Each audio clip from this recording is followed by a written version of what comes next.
February 1873. Coralina Kelly sat on the padded bench beside the thick brown woolen curtain that closed off the sleeping area in the wagon, and she listened to her mother's feeble cries.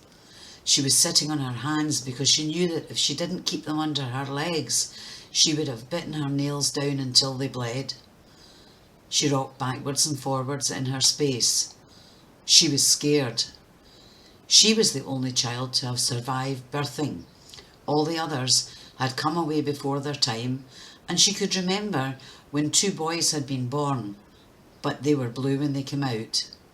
She hadn't seen them, but she had heard the aunties talking. They would have been her brothers, and she was sad that they hadn't lived.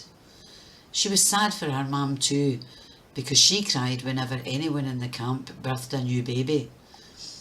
"Push, push, try harder, lass," she heard old Mother Morrison saying.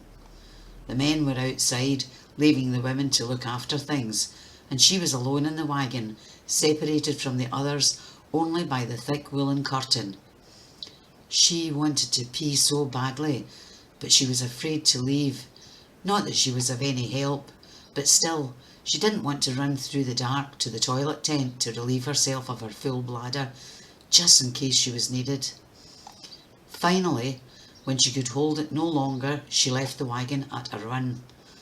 "Where you going, lass?" her father John called as she scooted past him.